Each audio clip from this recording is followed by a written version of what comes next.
Nabanna scholarship, যেটাকে উত্তর কন্যা স্কলারশিপও বলা হয়ে থাকে। এই নবান্ন স্কলারশিপে কারা কারা আবেদন করবে, আবেদন করলে কত টাকা পাওয়া যাবে, কোন ক্লাস থেকে এই স্কলারশিপটি দেওয়া হয়, আবেদন করতে কি কি ডকুমেন্টস লাগে, কিভাবে আবেদন করতে হয়, অনলাইন নাকি অফলাইন, সমস্ত তথ্য পেয়ে যাবে আজকের এই ভিডিওটি থেকে। কাজেই ভিডিওটি শেষ পর্যন্ত দেখবে, ভালো লাগলে লাইক করবে, চ্যানেলে নতুন হলে চ্যানেলটিকে সাবস্ক্রাইব করে রাখবে। নবান্ন স্কলারশিপ হলো পশ্চিমবঙ্গ সরকারের দেওয়া একটি অন্যতম জনপ্রিয় স্কলারশিপ প্রোগ্রাম। স্বামী বিবেকানন্দ স্কলারশিপের পরে যে স্কলারশিপটি রয়েছে সেটা অবশ্যই এই নবান্ন স্কলারশিপ। যাদের নাম্বার পার্সেন্টেজ কম থাকার জন্য স্বামী বিবেকানন্দ স্কলারশিপে আবেদন করতে পারে না, তাদের জন্য ফার্স্ট চয়েস হচ্ছে কিন্তু এই নবান্ন স্কলারশিপ। কেননা এই স্কলারশিপে আবেদন করলে পাওয়া যায় বছরে 10,000 টাকা।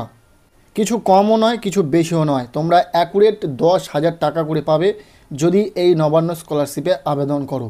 টাকার পরিমাণটা বলে দিলাম, এবার বলে দিই কারা কারা এই নবান্ন স্কলারশিপে আবেদন করতে পারবে। দেখো, পশ্চিমবঙ্গের সকল সম্প্রদায়ের ছাত্রছাত্রীরা এই নবান্ন স্কলারশিপে আবেদন করতে পারবে। মাধ্যমিক পাশ করার পর থেকে এই নবান্ন স্কলারশিপে আবেদন করা যায়। তোমরা যারা যারা 2025 সালে মাধ্যমিক পাশ করেছো বা উচ্চ মাধ্যমিক পাশ করেছো বা আন্ডার গ্র্যাজুয়েশন পাশ করে পোস্ট গ্র্যাজুয়েশনে অ্যাডমিশন নিয়েছো, তোমরা প্রত্যেকেই এই নবান্ন স্কলারশিপে আবেদন করতে পারবে।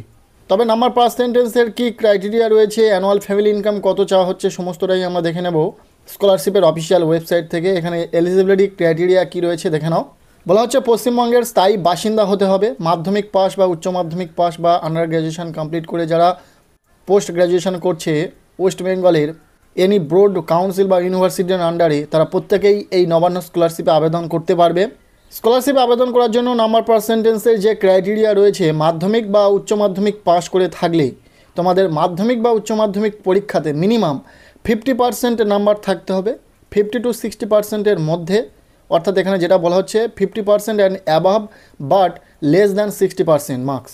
50% বা তারও বেশি নাম্বার, কিন্তু 60%-এর যারা কম নাম্বার পেয়েছে তারা প্রত্যেকেই এই নবান্ন স্কলারশিপে আবেদন করতে পারবে মাধ্যমিক বা উচ্চ মাধ্যমিক পাস করার পর। আবার যারা আন্ডার গ্র্যাজুয়েশন কমপ্লিট করে পোস্ট গ্র্যাজুয়েশন করছে, তাদের আন্ডার গ্র্যাজুয়েশনে মিনিমাম 50 to 53%-এর মধ্যে নাম্বার থাকতে হবে। অর্থাৎ 50% বা তারও বেশি নাম্বার, কিন্তু 53%-এর নিচে নাম্বার থাকতে হবে, তবেই এই নবান্ন স্কলারশিপে আবেদন করতে পারবে। তার কারণ হচ্ছে মাধ্যমিক বা উচ্চ মাধ্যমিক পাস ছাত্রছাত্রীদের স্বামী বিবেকানন্দ স্কলারশিপে আবেদন করতে পারবে 60% বা তারও বেশি নাম্বার থাকলে, এবং যারা আন্ডার গ্র্যাজুয়েশন কমপ্লিট করে পোস্ট গ্র্যাজুয়েশন করছে তাদের জন্য মিনিমাম 53% বা তারও বেশি মার্কস থাকলেই তবেই এই স্বামী বিবেকানন্দ স্কলারশিপে আবেদন করা যায়। নবান্ন স্কলারশিপে আবেদন করার জন্য যে ক্রাইটেরিয়া সেটা এইরকমই রাখা হয়েছে। এছাড়াও আরও একটি বিশেষ ক্রাইটেরিয়া হলো অ্যানুয়াল ফ্যামিলি ইনকাম, যেটা বলা হচ্ছে 1,20,000 টাকার মধ্যে হয়ে থাকতে হবে annual family income.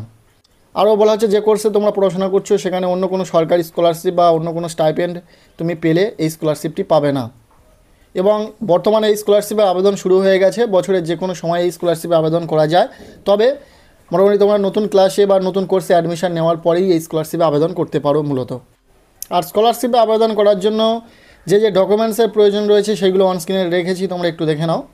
Complete address, mobile number, email ID এগুলো তো লাগবে। এছাড়াও লাগবে এমএলএ বা এমপির একটি রেকমেন্ডেশন। এছাড়াও লাগবে ইনকাম সার্টিফিকেট, যেটা তোমরা তৈরি করতে পারো minister in charge, minister of state, DM, SDO, BDO, joint BDO, executive officer, এই সমস্ত উচ্চপদস্থ অফিসারের থেকে তোমরা কিন্তু অ্যানুয়াল ইনকাম সার্টিফিকেটটি ইস্যু করাতে পারবে। সেলফ ডিক্লারেশন লাগবে একটি, যেখানে স্টুডেন্ট নিজে সাইন করবে স্টুডেন্টের ওই কোর্সে থাকাকালীন অন্য কোনো স্কলারশিপ পাচ্ছে কিনা তার একটা ডিক্লারেশন লাগবে। Admit card of 10th standard, marksheet of qualifying examination. এছাড়াও যদি কোনো প্রফেশনাল কোর্সে অ্যাডমিশন নিতে চায় like diploma, engineering, BE, BTech, MBBS, law, nursing, pharmacy, এক্ষেত্রে র্যাঙ্ক কার্ডের প্রয়োজন রয়েছে। যদি র্যাঙ্ক কার্ড থেকে থাকে র্যাঙ্ক কার্ড লাগবে। আর ওই সমস্ত কোর্সের ক্ষেত্রে যদি অ্যালটমেন্ট থেকে থাকে তাহলে অ্যালটমেন্ট লেটার লাগবে। এগুলিই লাগবে মূলত এই নবান্ন স্কলারশিপে আবেদন করার জন্য। বর্তমানে নবান্ন স্কলারশিপে আবেদন চলছে, তোমরা চাইলে আবেদন করতে পারবে। কীভাবে আবেদন করবে সেই নিয়ে স্টেপ বাই স্টেপ ভিডিও দেওয়ার চেষ্টা করব। আজকের এই ভিডিওটি কেমন লাগলো কমেন্টে জানিও। ভিডিওটি ভালো লেগে থাকলে লাইক করে দাও, চ্যানেলে নতুন হলে চ্যানেলটিকে সাবস্ক্রাইব করে রাখো।